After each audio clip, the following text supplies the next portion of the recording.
Quem está no poder vai admitir o mínimo de crítica e todos os governos totalitários começam por regular a mídia. Os governos totalitários começam por não permitir a liberdade de expressão. Então, do ponto de vista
Vejam só que coincidência, numa mesma mesa, o representado e dois representantes dele. O Tiago é meu representante local e a Bia, minha representante federal. Isso é democracia. Eu passei uma procuração chamada voto para eles me representarem. E eles sabem que, como representante, eu sou o mandante, eles são os mandatários e eu cobrarei. E é assim que funciona. Eu estou muito feliz em estar aqui do modo como eu fui recebido. Eu, como acho que humildade é a mais inteligente das virtudes, eu saí a procurar estacionamento por aí, não achei. Aí disse, olha, eu vou tentar a garagem da Assembleia. Fui recebido pelos vigilantes na entrada como se estivessem me esperando já. Né? Me levaram até uma vaga, eu fui conduzido até aqui, aqui foram umas fotografias, e é a primeira vez que eu entro neste plenário. Eu já estive no plenário lá no fim da Zanorte, quando a Câmara Legislativa me entregou o título de cidadão de Brasília. Eu tenho, esse ano completo 83 anos de idade, tenho 53 de jornalismo, 47 de Brasília. Quando eu recebi esse título, houve um protesto contra a entrega do título, do deputado Luiz Estevão. Ele alegou que eu criticava os políticos de Brasília e, portanto, não poderia receber. Eu disse, Luiz, se for o caso, eu devolvo agora. E a bancada do PT me defendeu. Então, para dizer o seguinte, que a crítica é importante, as diferenças são importantes em democracia, mas há algo acima disso, que é o país. O país está acima das nossas diferenças ideológicas, partidárias. Muita gente não considera isso. E o presidente Dutra chamava isso aqui de livrinho, ele pronunciava assim, isso aqui está acima de tudo. Está acima de qualquer ministro do Supremo, está acima do presidente da República, está acima do Congresso Nacional. Se quiserem mudar isso aqui, cláusulas pétreas, só uma Assembleia Nacional Constituinte. E na cláusula pétrea, o artigo 5º, inciso 4º, diz que a liberdade de expressão, vedado o anonimato, é plena. Artigo 220, que fala da liberdade de expressão em qualquer plataforma, tem um parágrafo 2º que diz que é vedado qualquer tipo de censura política, artística, intelectual. Então, A Constituição não permite isso que estão querendo fazer. Eu sei que dirão, mas já passaram por cima da Constituição. Prenderam Daniel Silveira às 11 da noite. Né? Prenderam Daniel Silveira, que está garantido pelo artigo 53 da Constituição. Abriram um inquérito que não tem promotor público, como diz o artigo 129. Né? Os poderes não são independentes, um poder sobrepuja o outro, a despeito do que diz o segundo artigo da Constituição. A Constituição também diz que todos são iguais perante a lei, independente de diferença de qualquer natureza. E, no entanto, fazem leis dependendo de cor da pele, de sexo. Sexo, eu disse. Eu não disse gênero, porque gênero somos todos do gênero humano. Né? Nós somos do reino animal, somos vertebrados, mamíferos, primatas, hominídeos, humanos e sapiens. Né? Isso é gênero. Gênero o gênero do meu sapato é masculino, desta cadeira é feminino. Né? Só como eu fui professor de português, eu gosto de defender a língua que está aqui no artigo 13 da Constituição. A língua desse país é o português. Fake news não é nem língua constitucional, né? Além de não ser crime previsto no Código Penal. Crime previsto no Código Penal pode ser calúnia, injúria, difamação. Eu acho que o Roberto Jefferson está enquadrado nisso. Calúnia, injúria, difamação, pode ser. Mas não fake news. Ele foi preso por fake news, resistiu à prisão, e agora ele está preso por ter resistido à prisão e ninguém discute por que prisão era essa. Houve um calar geral. Por que isso? Tem uma poesia, No Caminho com Mayakovsky, eu acho que é Eduardo Cardoso Alves, talvez. Eu sei que ele mora em Santos. E ele fez uma bela poesia dizendo que no primeiro dia pisam nas nossas flores, no segundo dia matam o nosso cachorro, né? E no último dia nos tiram a voz. E aí a gente não pode mais reclamar. A gente não reclama quando acontece. Eu discordo do estilo do Daniel Silveira, do Alan dos Santos, do Eustáquio. Eu discordo do estilo. Né? Eu acho que a gente tendo bons argumentos, a gente não precisa ter agressivo. Agressividade tem aquele que não tem argumentos. Aí usa interjeições e adjetivos. Discordo, mas eu defendo, como teria dito Voltaire, né, até o fim, o direito de falar. Porque isso é essencial. Liberdade é essencial na vida. E o pior de tudo é que a gente não está se dando conta que um dia vai chegar em que nós seremos os censores de nós próprios. Então a gente tem, pelo medo. Né? Eu falo todos os dias no YouTube. São 2.550.000 pessoas que me acompanham. E eu fico pensando, será que um ministro lá do Supremo não vai gostar do que eu estou dizendo? E, de repente, ele me bloqueia, me tira, me corta a voz. Mostrou que tem esse poder. Mostrou para todos os deputados federais que o judiciário tem o poder de pegar o presidente da Câmara. Então, calai-vos, que a gente pega o presidente da Câmara. Viu, Daniel? Viu, Pacheco? São avisos, 1.390 pessoas presas, sem saber por quê, estavam lá se manifestando. Eu digo, e dizia para eles, isso é errado, não tem que pedir para o quartel, tem que pressionar o Senado. O Senado é que está com os requerimentos sob o traseiro de Pacheco. Tinha que ir lá no Senado. Mas, enfim, o Ives Gandra interpreta 141. Ontem eu dei uma aula de manhã no curso de altos estudos de política e estratégia na Escola Superior de Guerra, no Rio. E disse para eles, olha, quem jurou defender a Constituição, será que não se sente perjúrio? Porque é um juramento que eu tenho a impressão que todos os integrantes de governo, parlamentares, fazem. Juro defender a Constituição. O próprio presidente da República jurou defender a Constituição. E num momento crucial que poderia ter defendido a Constituição, valeu o que ele aprendeu na academia, na ESAO, disciplina absoluta. E, então, não é de agora. O politicamente correto vem de longe, impondo censura. Estão censurando Monteiro Lobato. É risível. Risível. Dizendo o que nós podemos dizer. E certamente isso pressupõe o que nós podemos pensar. Eu acho incrível, eu sou um fã o primeiro livro dele eu li em 1966, eu fui à casa dele em Londres, a casa onde ele morou, George Orwell. Incrível como ele é profético. Só que a profecia dele, que era para ser...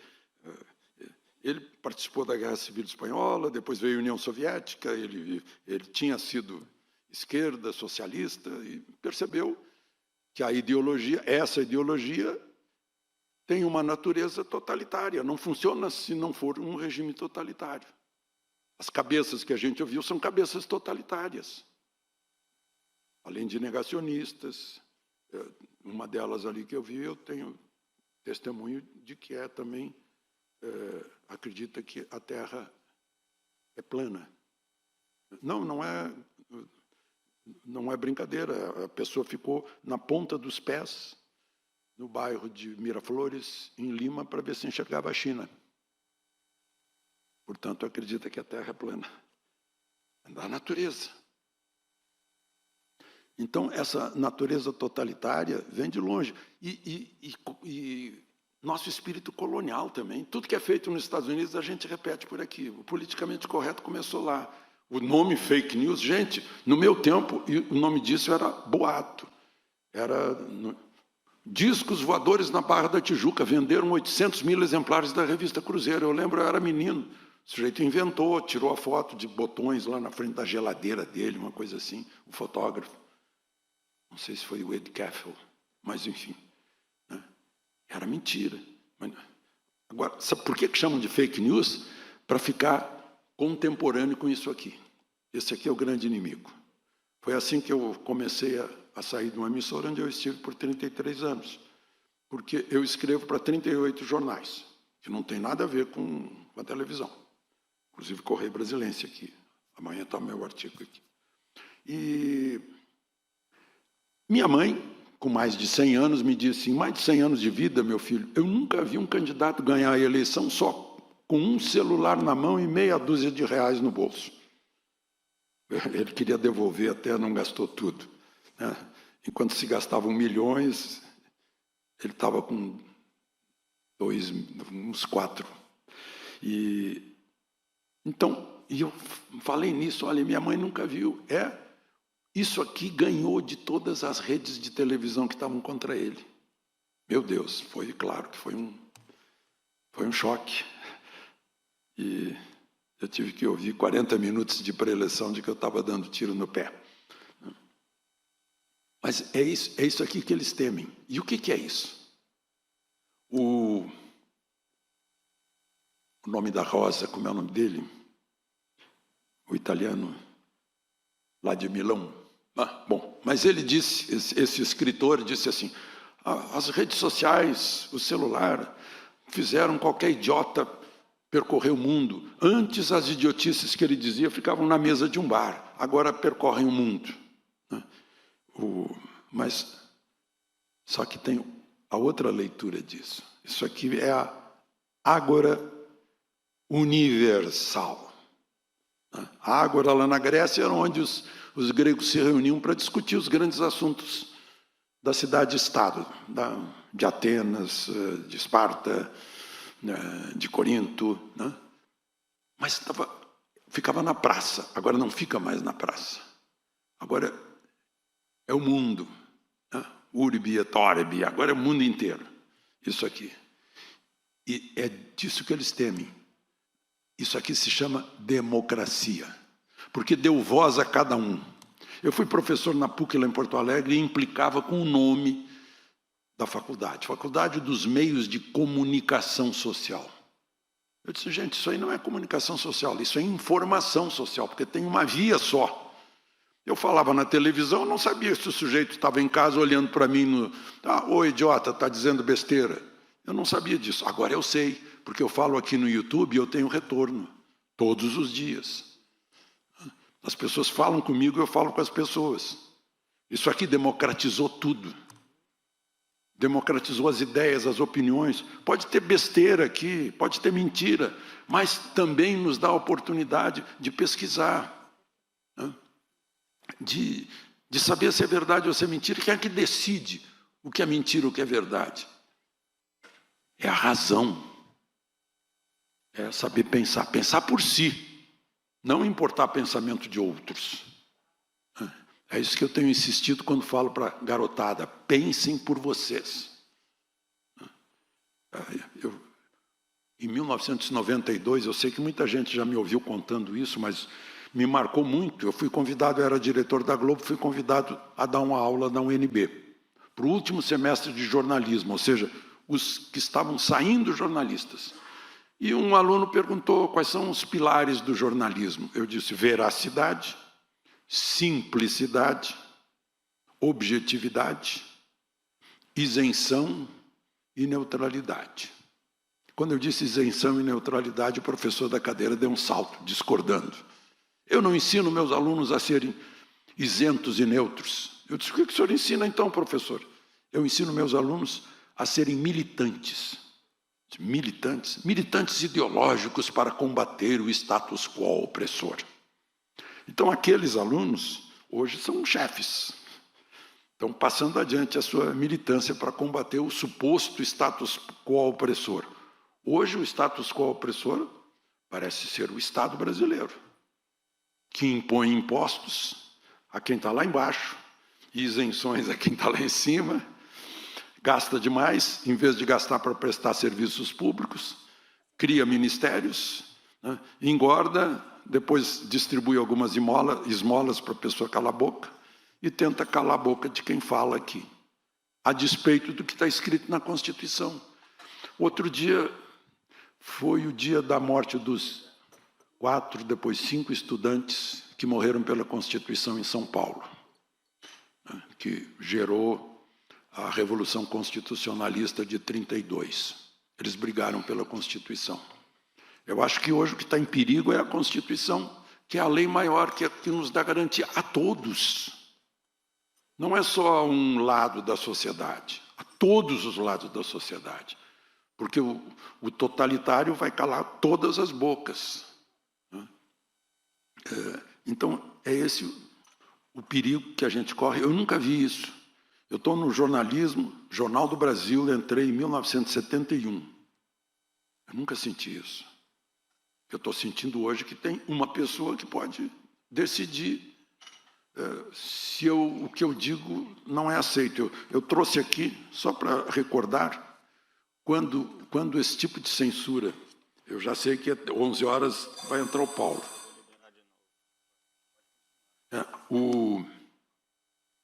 Lá na CPI da Covid,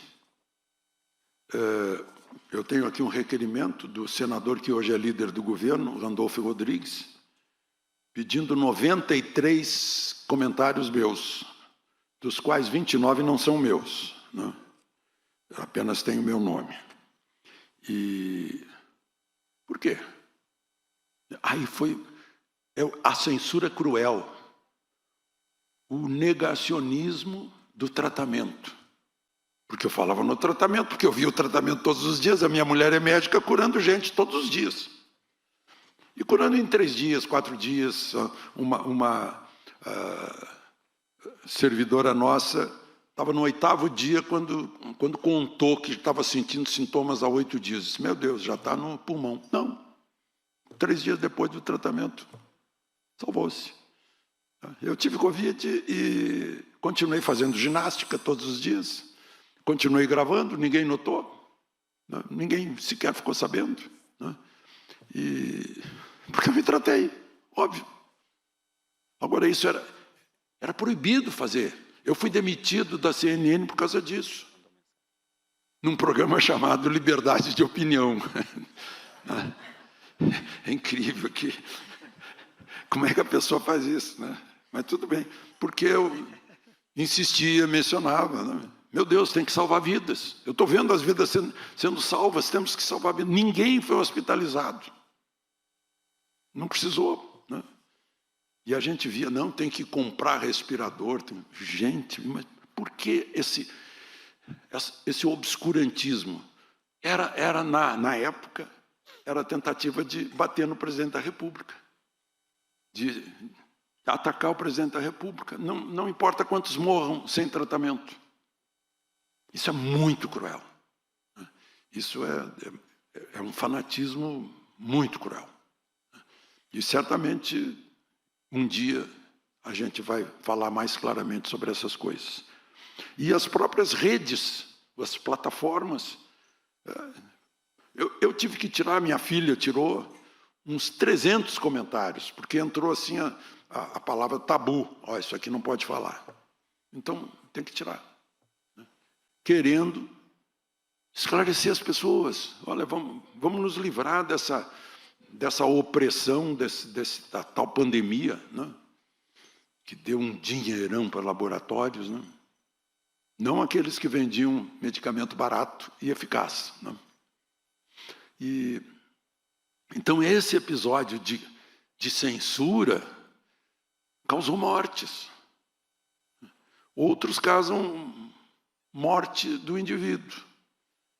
Não pode falar. A China, né, agora fez aniversário do massacre da Praça da Paz Celestial. Né? Tiananmen, não se pode falar nisso lá na China. Na China é proibido. Né?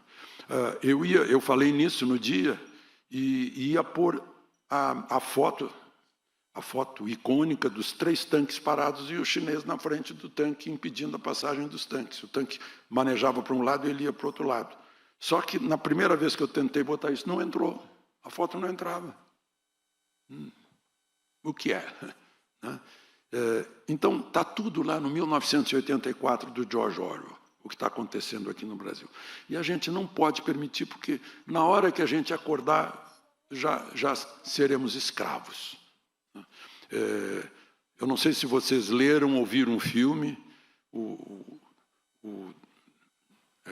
de um inglês,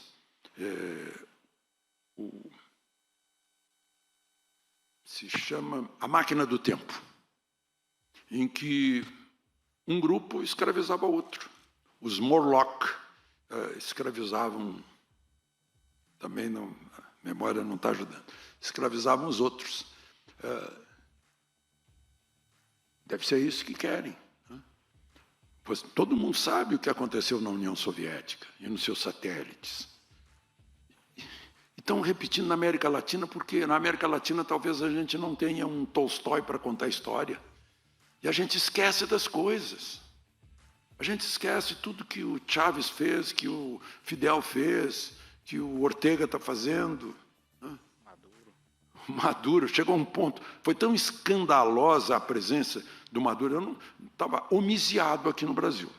Brasília virou um vale-a-couto de Maduro, porque ele é procurado pela justiça americana, inclusive com prêmio. Né?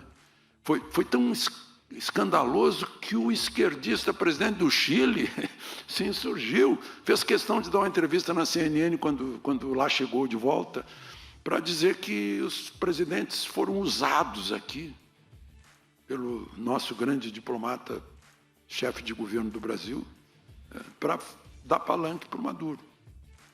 Agora há um silêncio, um silêncio que também se justifica por fisiologismo.